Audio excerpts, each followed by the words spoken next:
Halo para genjoters yang berbahagia dimanapun kalian berada, bagaimana kabarnya? Kembali lagi dengan saya Bang Ucup, si pelopor pengenjotan yang selalu bahagia meskipun hati sedang terluka. Di video kali ini, saya akan kembali merangkum sebuah film yang berlatar belakang pengenjotan yang berjudul Agir on the Shore. Tanpa banyak pembahasan di awal, langsung saja miringkan HP dan otak Anda, tutup rapat-rapat pintu kamar Anda, siapkan sabung batang Anda, periksa sisa kuota Anda, dan mari menonton.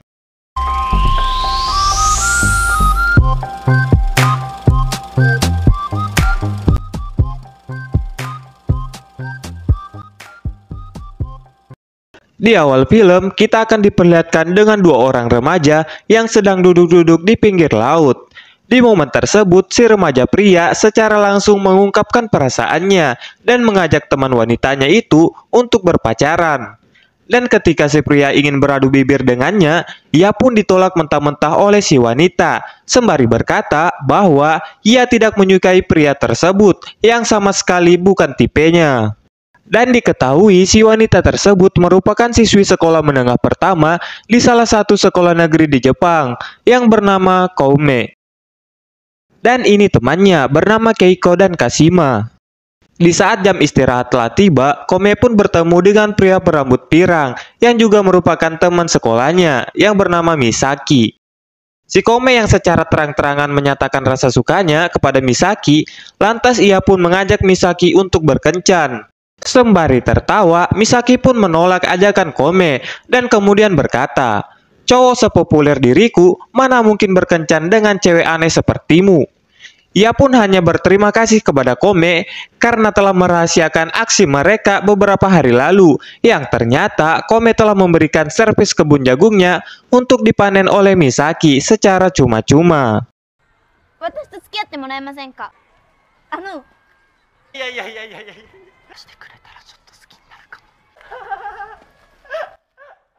Karena mendapat penolakan dari Misaki, Koume pun curhat kepada teman prianya yang sempat ia tolak kemarin. Pria tersebut bernama Isobe.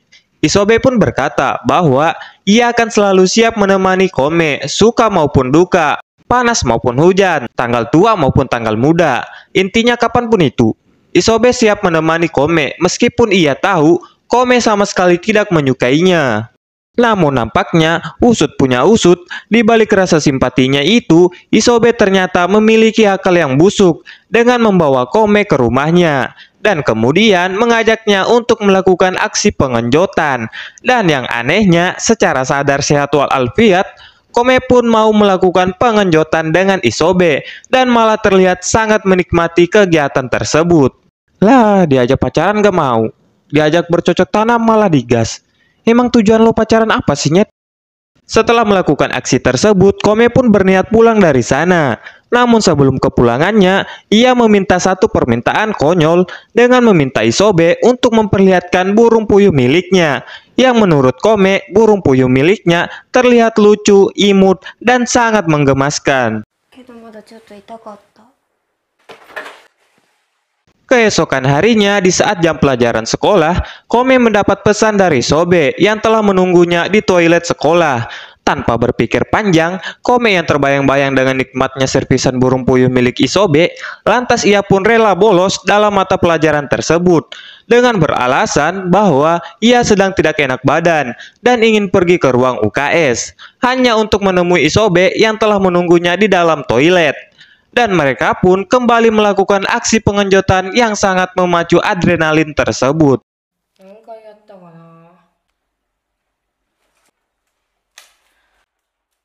Singkat cerita, di suatu hari Koume datang ke rumah Isobe dengan membawa kamera barunya dari pemberian ayahnya. Karena terlalu banyak memotret, kartu memori kamera Koume pun penuh. Isobe yang kasihan melihat Koume, lantas ia pun memberikan salah satu kartu memorinya untuk Koume.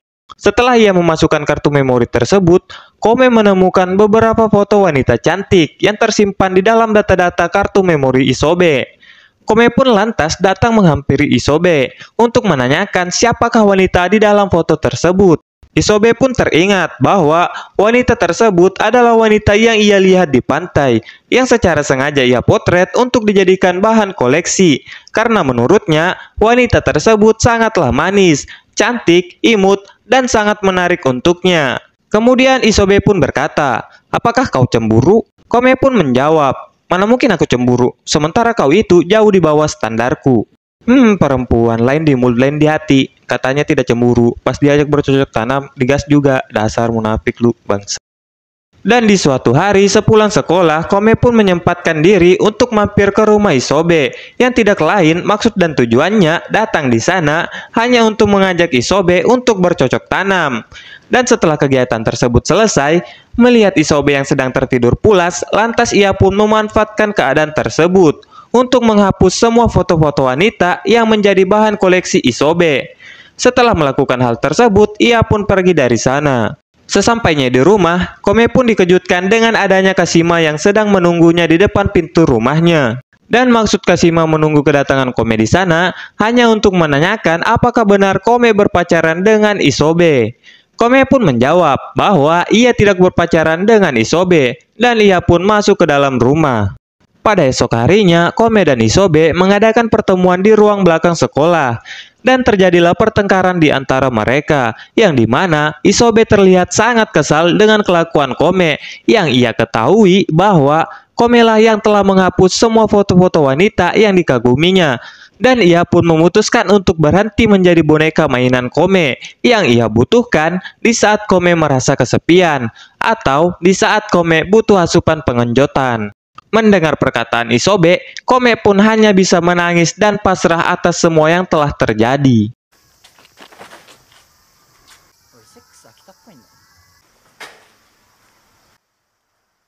Cerita pun akan terfokus pada Isobe dan Kashima yang sedang berada di salah satu ruangan kelas di sana. Kashima yang kesal karena mengetahui Isobe sering bergenjotan dengan Kome, ditambah lagi dengan kelakuan Isobe yang terus memprovokasi dirinya dengan mengatakan semua detail-detail yang telah ia lakukan ketika bercocok tanam dengan Kome.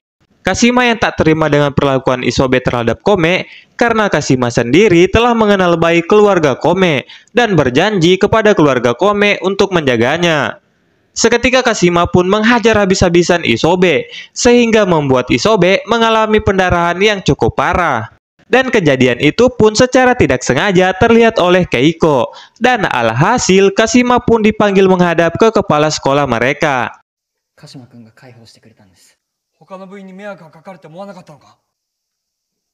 Film pun kembali memperlihatkan Kome yang saat ini merasa kesepian, karena tak ada lagi sosok Isobe yang bisa menemaninya. Lantas ia pun kembali menghubungi Misaki untuk mengobati rasa kesepiannya dengan mengajaknya bertemu. Misaki pun menerima ajakan Kome dengan membawanya menikmati indahnya pantai. Lalu kemudian pada malam harinya mereka pun bersenang-senang di sebuah tempat hiburan di sana. Dan di saat Kome terlihat mulai oleng, lantas Misaki pun memanfaatkan momen tersebut untuk melakukan aksi pengenjotan dengan si Kome. Namun nampaknya Kome sedang tidak mood melakukan hal tersebut dalam kondisi setengah sadar dan hanya mengucapkan kata maaf untuk Misaki, lalu kemudian ia pun pergi dari sana. Lantas Kome pun pergi menemui Isobe untuk melaporkan apa yang telah dilakukan Misaki padanya semalam. Namun Isobe hanya terheran-heran melihat kelakuan Kome, yang dimana ia hanya datang menemuinya hanya untuk mengatakan sesuatu yang sama sekali tidak penting baginya. Isobe pun terlihat sama sekali tidak memperdulikan semua perkataan Kome dan meminta Kome untuk pergi dari sana.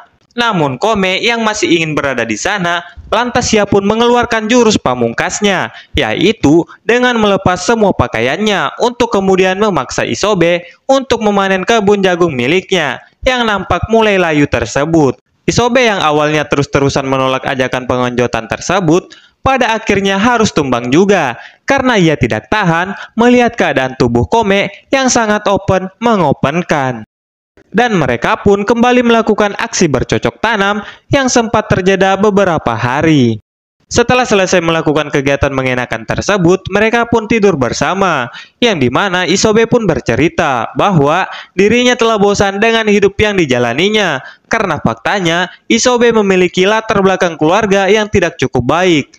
karena sejak kecil orang tuanya telah berpisah. Yang dimana di saat kakak satu-satunya yang ia miliki dan selalu menemaninya, pada akhirnya harus mengakhiri hidupnya dengan cara bunuh diri. Dan semenjak itulah Isobe selalu merasa kesepian dan selalu berniat untuk mengakhiri hidupnya agar bisa kembali bertemu sang kakak di akhirat sana. Kome pun terus menyemangati Isobe dengan berjanji akan selalu ada di samping Isobe di saat suka maupun duka, panas maupun hujan, tanggal muda maupun tanggal tua, intinya kapanpun itu.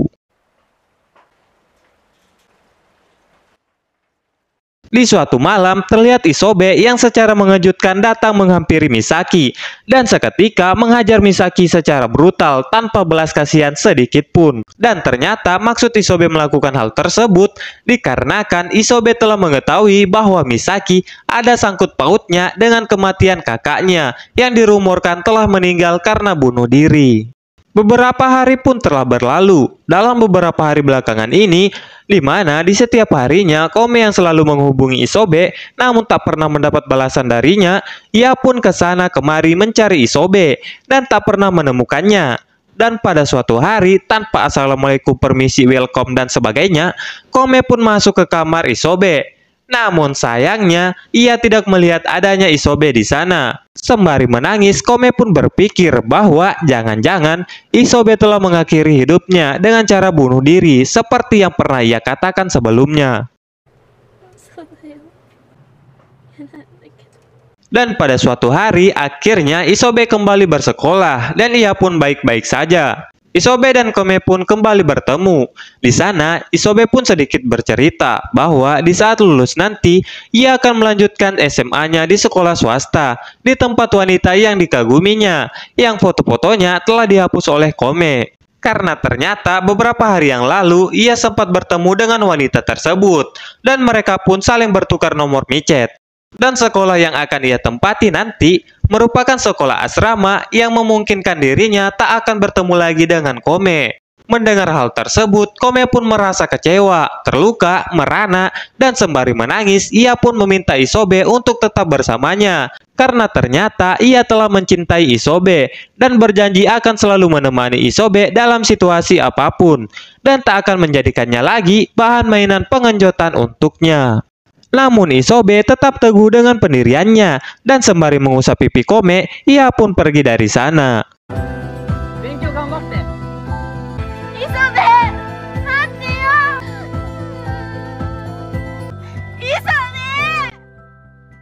Singkat cerita, SMA pun tiba. Mendekati di penghujung film, terlihat Kome yang sekarang telah SMA. Ia pun mendapat teman baru, seorang pria berkacamata. Dan ternyata si pria tersebut suka kepada si Kome, dan ia pun meminta Kome untuk beradu bibir dengannya. Karena takut cerita masa lalu bersama Isobe akan terulang di saat ia menolaknya, lantas Kome pun mengiyakan ajakan si pria berkacamata tersebut untuk beradu bibir. Film pun ditutup dengan memperlihatkan Kome yang sedang menikmati suasana pantai yang ditemani dengan adanya Kashima di sana. Film pun tamat.